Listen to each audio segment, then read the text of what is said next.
Hello and welcome to another decktech. This time the commander is anikthea, Hand of Erebos. Yeah, so this commander isn't released yet.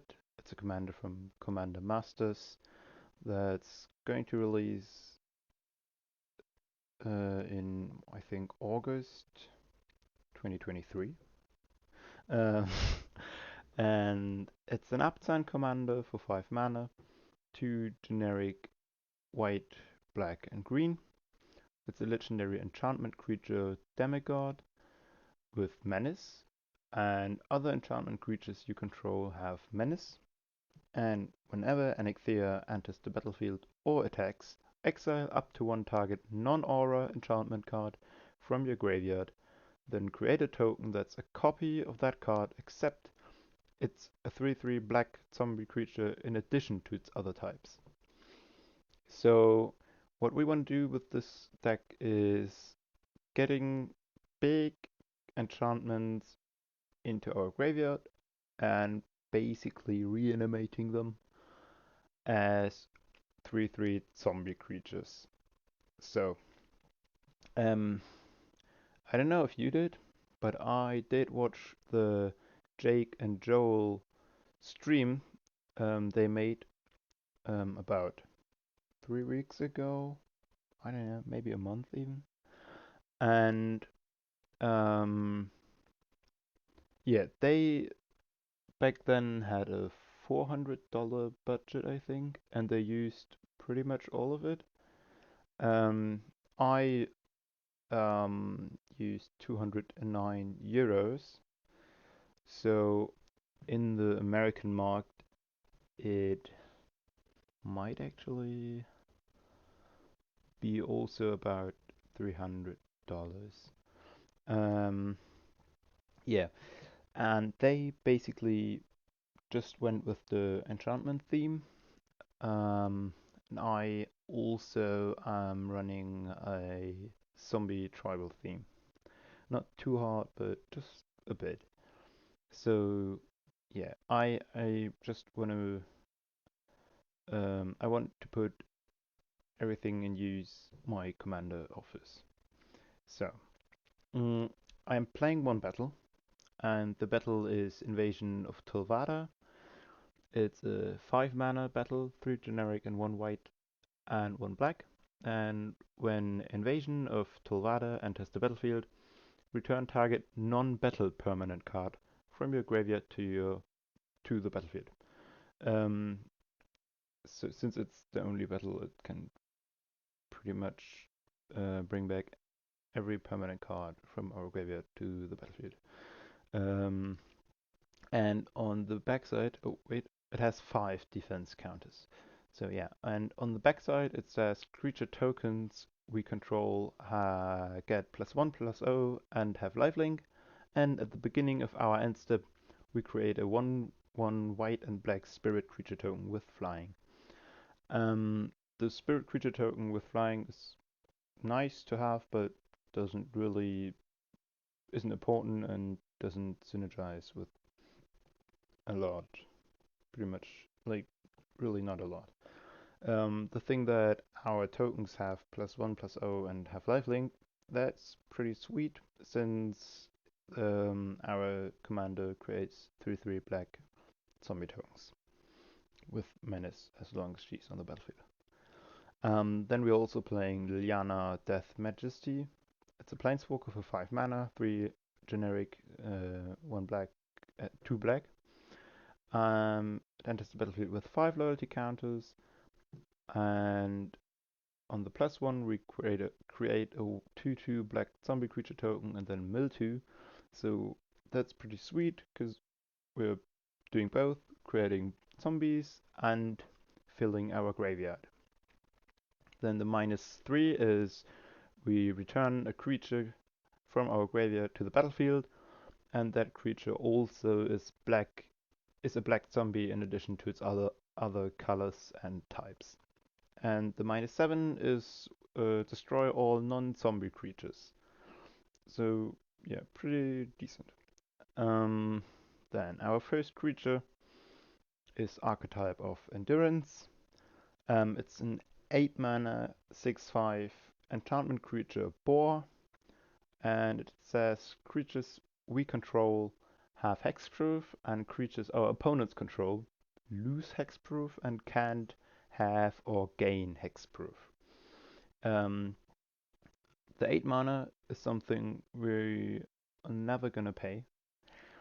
No way, we'll always trying to get this with our commander as a 3/3 black zombie, green black zombie boar in onto the battlefield.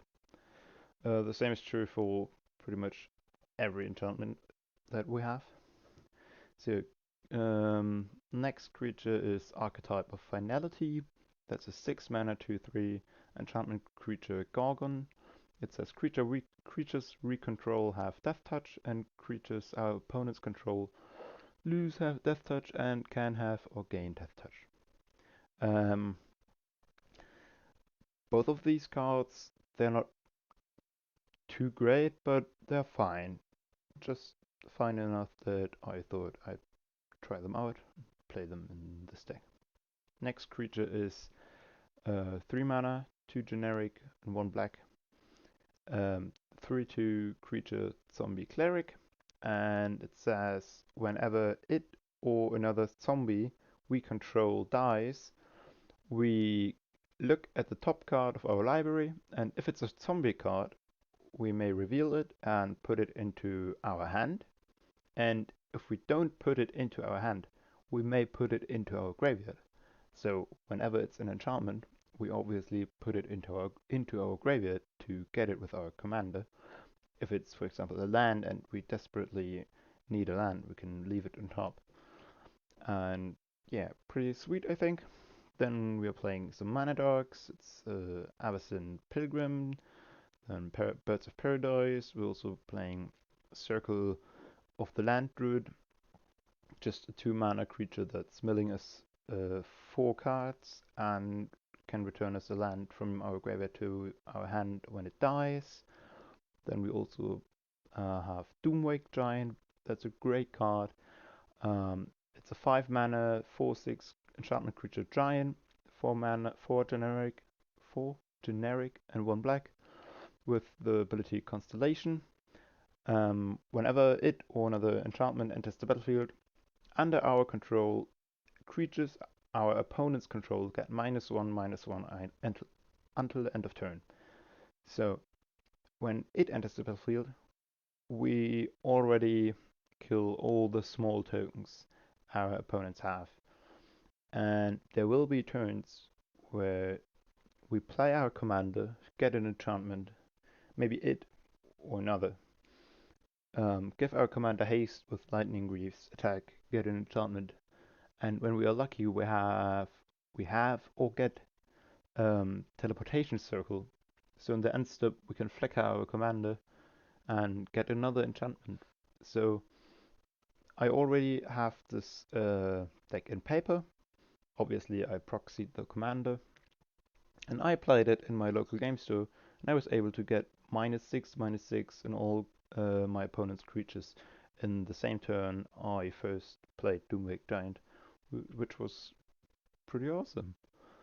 Then the next card is Eidolons of Blossom. It also has Constellation, and it's a 2/2 enchantment creature Spirit for 2 generic and 2 green. And whenever it or another enchantment enters the battlefield, we draw a card. Then we are playing Elves of Deep Shadow, Elvish Mystic, Fintorn Elf, Llanowar Elves, just all the 1 mana dogs. I just love them. Then we're also playing Nalia's Colossus. It's a 7 mana 6/6 creature, enchantment creature giant for 6 generic and 1 green. And it says when it or another enchantment enters the battlefield under our control, we double target creature's power and toughness until the end of turn. This is awesome because we can get one creature so big. Hopefully it has trample or anything that lets lets it hit the opponent in the face for big damage. But even if not, this it turns our creatures into good attackers. Then we're playing Nyxbloom Ancient. It's a 7 mana, 5/5 trample enchantment creature elemental. Costs 4 generic and 3 green.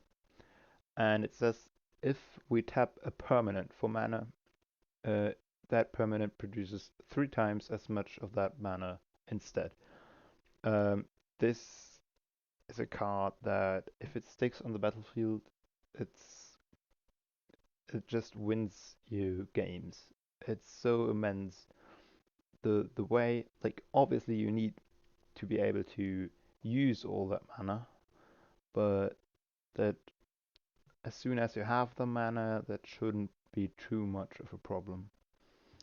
Then we are also playing Ravenous Rotbelly. It's a 5 mana 4/5 creature horror zombie horror, for 4 generic and 1 black. And it says when it enters the battlefield, we may sacrifice up to 3 zombies. It can sacrifice itself, can be one of those up to 3. And when we do, our opponents also have to sacrifice that many creatures. And I don't know if you played this card, or for example, Portal to Phyrexia, I think is it called? Yeah. Um, Basically, um, having your opponents sacrificing 3 creatures can often be basically a board wipe if they are not playing huge masses of tokens, right? So that can be pretty sweet. Um, then we're also playing Citizen Champion. It's 3 mana, 1/3 creature human warrior. Constellation, when it or another enchantment enters the battlefield, we put a +1/+1 counter on Citizen Champion and draw a card. Then we are playing Shepherd of Rot, 2 mana, 1/1 creature zombie cleric. For tap, each player, including us, loses life for each zombie on the battlefield. It sees all the zombies, ours and our opponents. Um, when our opponents don't play zombie tribal, they most of the time don't have any zombies. It's zombie isn't like humans, elves, or something like that, like the creature type you're gonna see in pretty much every deck here and there. Um, but even if this just taps and every player loses 3 life, it's already good. It really is. Then we're also playing Stitcher Supplier. It's an awesome self-mill card. It's a zombie for 1 mana, 1/1. When it enters the battlefield or dies, we mill 3. Then we are playing Undead Butler. 2 mana, 1/2 zombie. On ETB, we mill 3. And when it dies, we may exile it. If we do, we can return a creature card from our graveyard to our hand. Then we're also playing Violent Tumor. This is a 4 mana, 2 generic, 2 black. Creature zombie warlock, 2/2 death touch. When it enters the battlefield, we can search our library for a card and put that card into our graveyard. I personally don't like tutors, but as long or as soon as a tutor has actually synergy or actual synergy with the deck, I'm fine with it.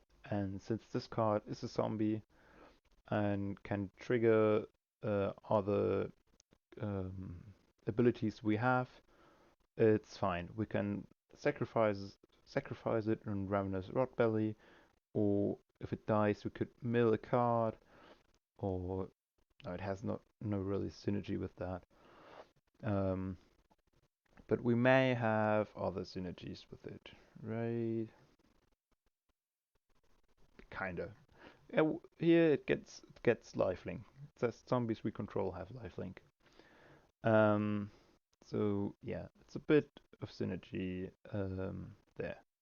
Then we are playing Weaver of Harmony. It's a 2 mana 2/2 enchantment creature Snake Druid for 1 generic and 1 green. It says other enchantment creatures we control have +1/+1. And for 1 green and tap, we can copy an activated or triggered ability from an enchantment source that we control. And we can choose new targets for the copy. This is pretty nice because it can copy our commander's triggered ability, but can also copy a lot. It can copy no, that's a battle. It can copy basically almost every enchantment here has a triggered or activated ability, right? Like that doesn't have it. Exploration doesn't have it. Mana Reflection, Collective Blessing, and the rest has it. I think, yeah. No, True Conviction also doesn't have a triggered ability. Yeah, those are triggered abilities, right? Yeah. So this is a creature that has a lot of applications, which is nice. It's only 2 mana, pretty sweet, I think. Then we have World Shaper. It's a 4 mana 3/3 creature Merfolk Shaman. It says when it attacks, we mill 3 cards, and when it dies, we get all our land cards from our graveyard onto the battlefield tapped. Then we're playing Zombie Master. For 3 mana, 1 generic and 2 black, we get a 2/3 zombie, and it says all other zombies gain Swamp Walk, and all other zombies have the ability that for 1 black I can regenerate them. When you read the card, it says all zombies, but it is excluding itself since it was errated. So here's the real text. Other zombies you control have Swamp Walk, and other zombies you control have regenerate for 1 black. Yeah, so that's all our creatures. 23, it's okay, not too high kind of creatures, and our commander can get 1, 2, 3, 4, 5, 6, 7 out of them. Then we are playing Cultivate and Kodama's Reach, Nature's Law, Skyshroud Claim, and 3 Visits as our ramp spells. We're playing Life from the Loam as mill piece, and also to get lands back from the graveyard to our hand, just to secure our land drops, and maybe recycle Buzechu stuff. And as our only board wipe, we're playing Extinguish All Hope, and the board wipe says it destroy all non-enchantment creatures. I am thinking of putting another board wipe in it, even though in my play, like where I play games in my playgroup or local game store, I feel like everyone is playing 5 to 8 board wipes, so I really don't need to. In most cases, I really don't need to. Then, as instance, I'm only playing 3 single target removal spells. It's Beast Within, Generous Gift, and Swords to Plowshares. In my paper version, I'm actually playing Swords to Plowshares, Assassin's Trophy, and Anguished Unmaking. But this is fine, I guess. I don't really feel like I have to change it there.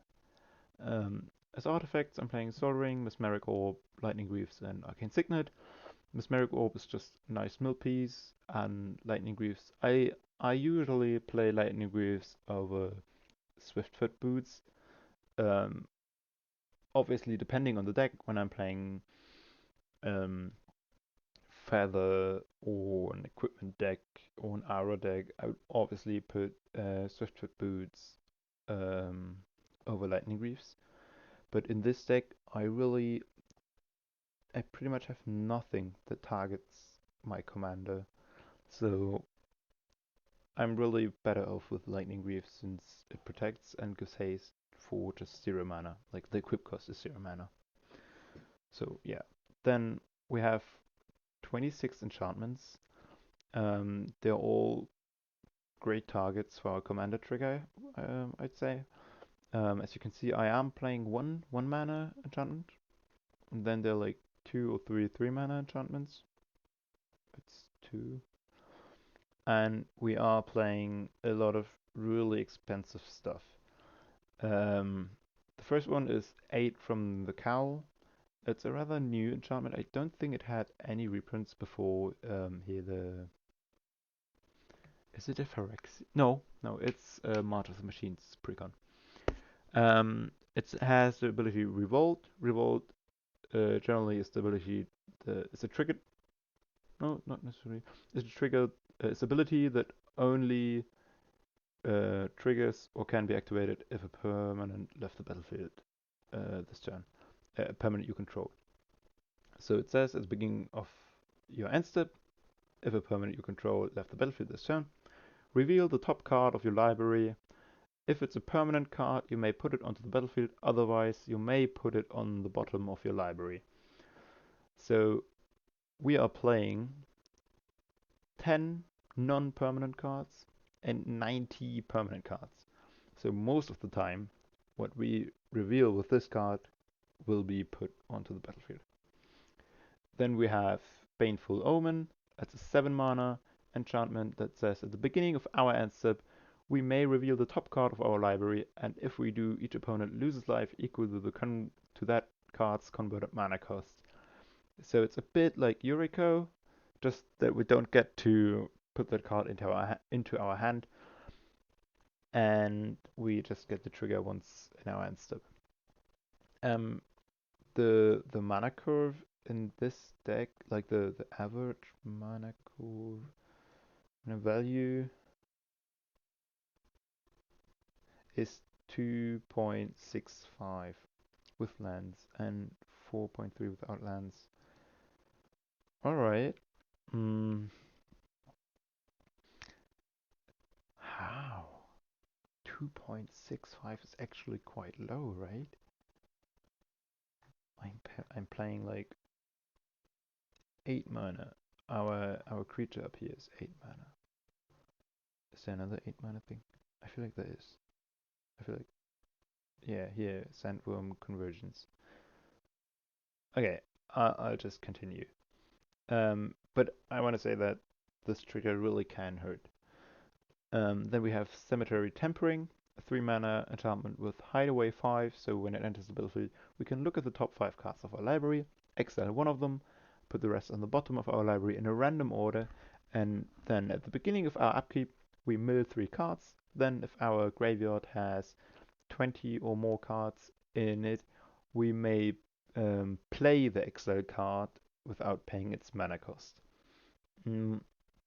This is a great card if you can fill your graveyard consistently with a good amount of cards. If, for example, my last video is Hogak, and in that list I don't have it because I am trying to delve. So I am probably consistently exiling cards from my graveyard. So this would still be a good card since it puts 3 cards in our graveyard every upkeep. But I chose not to include it because of the fact that there might be games where we really won't be able to put 20 cards in our graveyard or to have 20 or more cards in our graveyard. Then we are playing Collective Blessing for 6 mana. And it says creatures we control get +3/+3.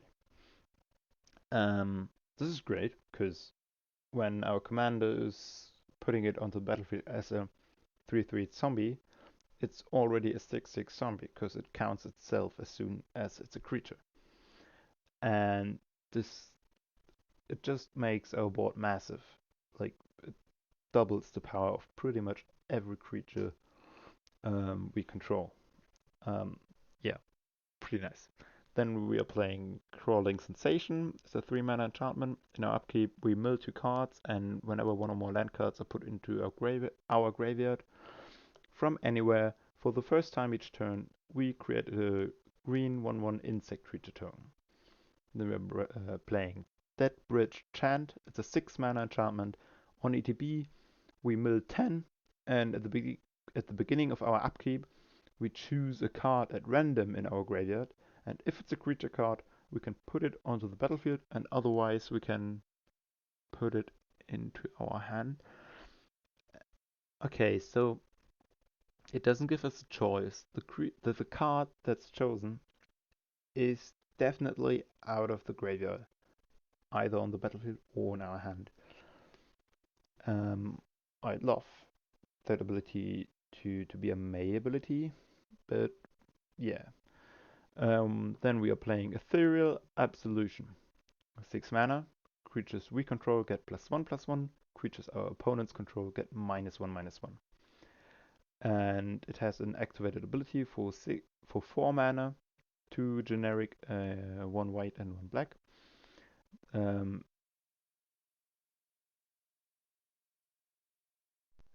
Exile target card from an opponent's graveyard.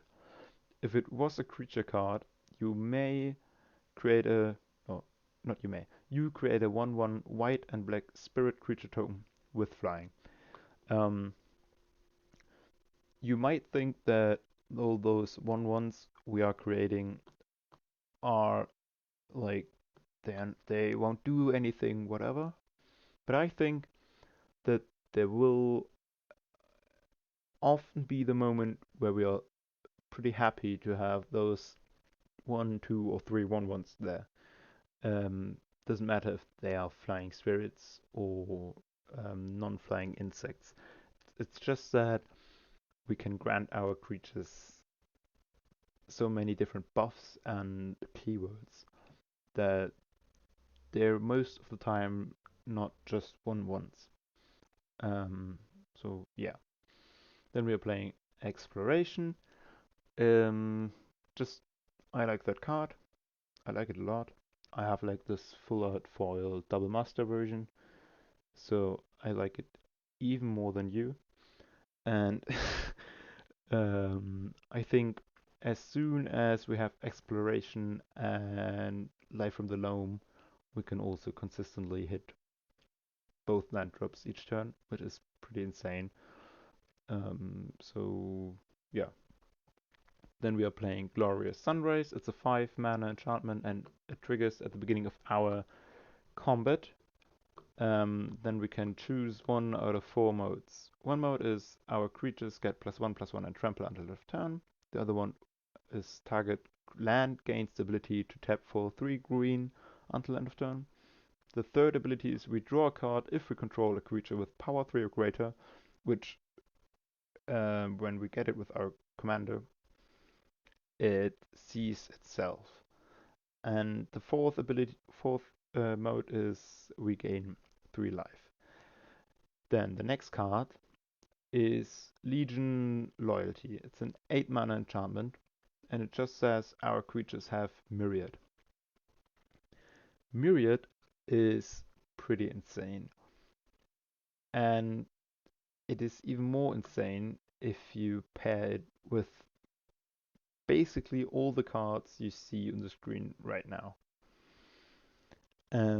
Like, I mean, what is our opponents gonna do? What our opponents gonna do if we have 3 Painful Quandary or 3 Martyr's Bond? The like, or 3 Collective Blessings.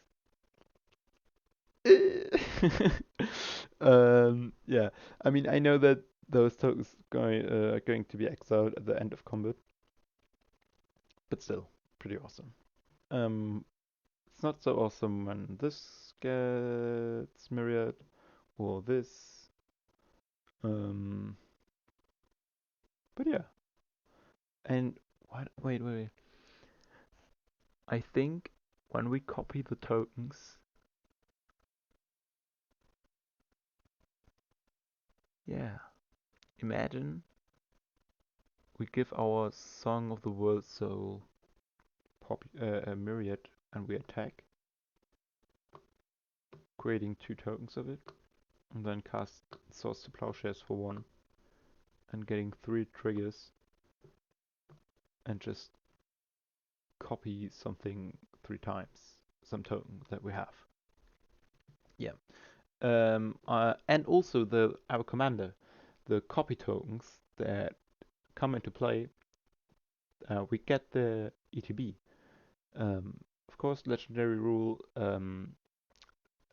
is gonna make us sacrifice the 2 copy tokens, but we do get the ETB. So yeah. Then we are playing Mana Reflection, 6 mana mana doubler, and we are playing Martyr's Bond. It's kind of comparable to Dictate of Erebos or Grave Pact, just that it sees not only creatures but every non-land permanent type.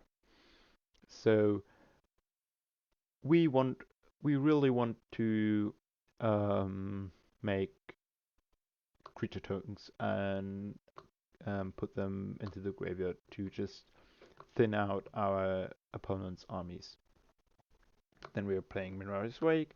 It's also basically a mana doubler, not exactly in the way the Mana Reflection is, but pretty much.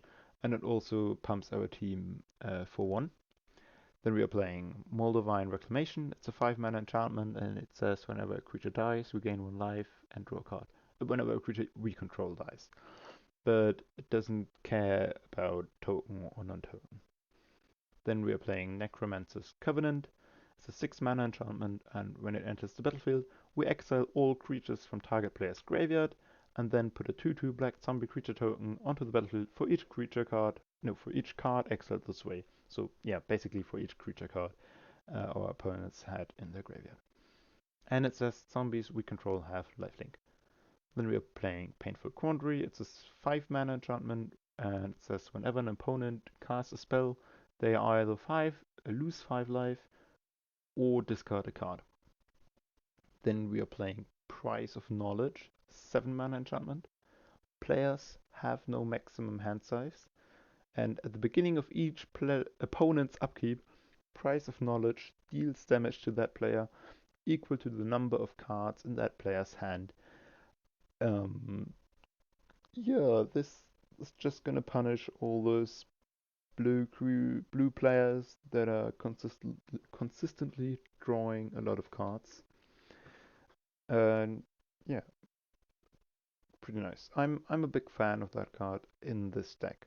Obviously, it's not gonna do much, or it's not gonna be good in other decks, since in other decks you're most probably gonna cast it, or would have to cast it.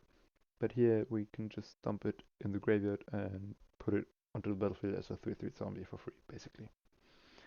Then we are playing Sandworm Convergence, 8 mana. Creatures with flying can't attack us or planeswalker we control. And at the beginning of our end step, we create a 5/5 worm creature token. Then we are playing Song of the World Soul, an absolute beast in this deck. It's a 6 mana enchantment, and whenever we cast a spell, any spell, we create a token that's a copy of a creature token we control.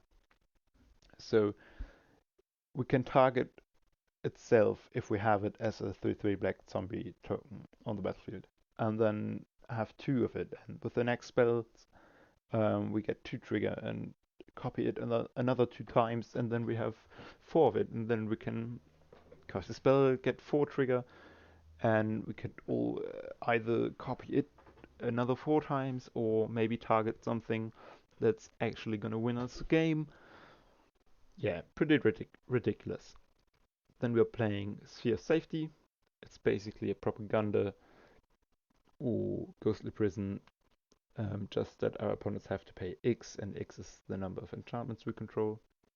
Then we are playing Teleportation Circle, 4 mana, and at the beginning of our end step we flicker target artifact or creature we control. And then we are playing the Mending of Dominaria. The Mending of Dominaria is a card where I'm thinking of um, cutting it, because the first two steps are putting two cards, are milling us by two cards, and then returning a creature card from our graveyard to our hand. Milling two is nice. Returning the creature card to our hand may whiff, because we are not playing too many creatures. And the third step is return all creature card, all land cards from your graveyard to the battlefield, untapped, which is pretty awesome. But then also it says then shuffle your graveyard into your library. And there might be moments where we really don't want to do that. So I'm not sure about it. Then we are playing the world spell, 7 mana, Saga, with read ahead. So as it enters the battlefield, we can choose with how many lore counters it enters the battlefield. And we do get to choose that even if we bring it in as a 3/3 zombie. Then we are playing True Conviction. That's obviously just a finisher in this deck. It says all our creatures have double strike and lifelink. And oh my god, like as soon as we give our commander double strike, lifelink, maybe even +3/+3, it's basically a 2-turn kill. And also we're giving this to all of all team of we're giving it to all our creatures. So pretty awesome. We're playing Unnatural Growth, doubling each creature's power and toughness in each combat is sweet. And we are playing Wound Reflection, 6 mana enchantment. At the beginning of each end step, each opponent loses life equal to the life they lost this turn. That's also a win con, because as soon as we know that we are getting this onto the battlefield, we can easily kill one player. We can just swing at them with our whole team and get that Rune Reflection out, and boom. Like, I'm playing Rune Reflection in my Vampire Tribal deck, and whenever, like, there was no single time where I didn't kill someone the turn I played it. At least one. So, yeah, big fan. I'm glad we can play it here for very cheap, hopefully. Yeah. Then the land base. As you can see, we are playing two fetch lands. We are playing those that both can search for green mana, because green is like the most important. We are playing a Triumph, and then we are playing like lands that we can easily just get into our graveyard, just actually just for life from the loam. Um, and I mean, those lands, they're not bad if we don't have life from the loam. They just get really good if we have it. So yeah, um, I did wanna keep this list to a certain budget. I would like to get it beneath 200. Um, I'm not sure how I'm gonna do it, but yeah, I'll find something that's uh about that expensive and not doing that much. Not now maybe, but sooner or later I will.